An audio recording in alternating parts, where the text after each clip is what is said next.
हे guys, crypto research labs में आपका स्वागत है। आज के वीडियो में बिटकॉइन के बारे में सब कुछ जानेंगे, सो वीडियो को पूरा ज़रूर देखिएगा। सबसे पहले बिटकॉइन क्या है?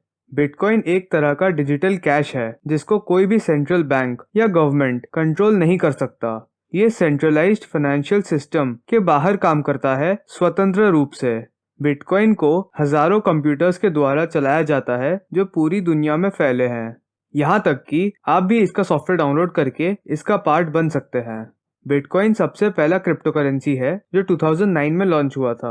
बिटकॉइन में सबसे यूनिक बात यह है कि इसको रोका नहीं जा सकता। इसमें डबल स्पेंडिंग का प्रॉब्लम नहीं है और बिटकॉइंस को कभी भी कहीं से भी भेजा जा सकता है।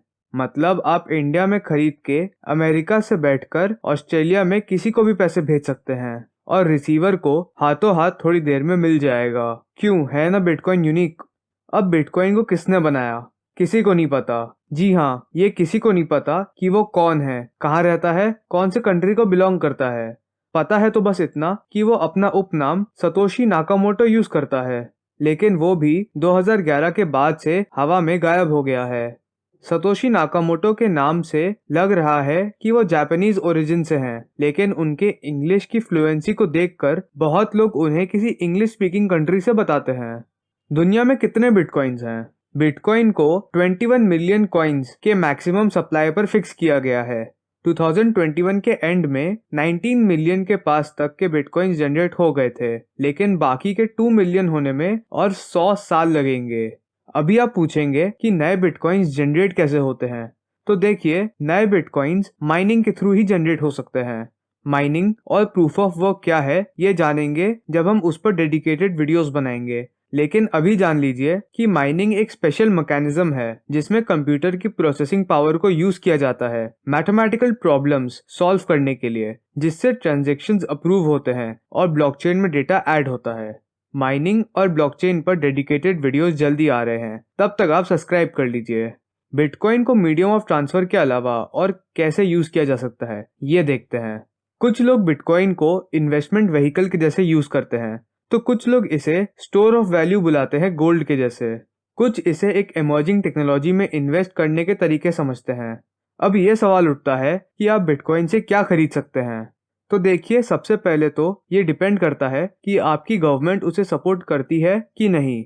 जैसा कि पिछली वीडियो में बताया कि यूएसए में बिटकॉइन लीगल है, तो आप वहाँ किसी फिजिकल स्टोर में जाके सामान खरीद सकते हैं। उसके अलावा यूजुअली आप airline tickets, hotel rooms, real estate, food and drinks, clothing, gift cards और ऑनलाइन सब्सक्रिप्शंस भी खरीद सकते हैं।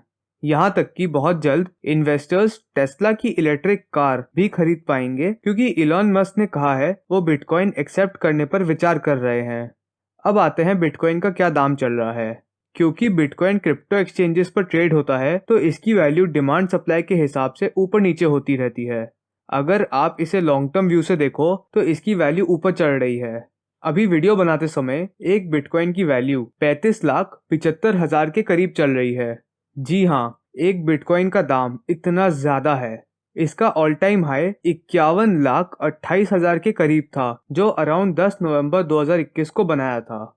अब आप सवाल पूछेंगे कि अगर मुझे किसी को बिटकॉइन सेंड करना है तो क्या पूरा एक बिटकॉइन सेंड करना होगा जिसकी वैल्यू लाखों में है? और तब क्या अगर मुझे बिटकॉइन से सिर्फ 10,000 रुपए का कुछ सामान खरीदना है? तो देखिए, इसका सोल्यूशन भी अपने जीनियस सतोशी नाकामोटो ने तभी निकाल लिया था। जैसे कि 1 रुपए में 100 पैसे होते हैं, वैसे ही एक बिटकॉइन में 10 करोड़ सतोशी होते हैं। मतलब आप एक बिटकॉइन को 10 करोड़ पार्ट्स में डिवाइड कर सकते हैं। 35 लाख के हिसाब से एक सतोशी की वैल्यू 3.5 पैसे होती है। तो आप कुछ पैसों से लेकर करोड़ों का ट्रांजैक्शन बिटकॉइन से आसानी से कर सकते हैं।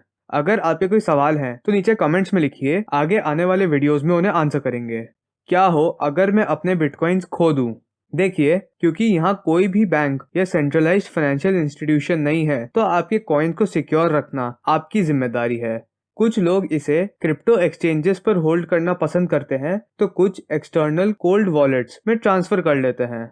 सबसे महत्वपूर्ण ये है कि आप अपने वॉलेट का सीड फ्रेज कहीं पेपर पर ऑफलाइन स्टोर करके सुरक्षित रखिए।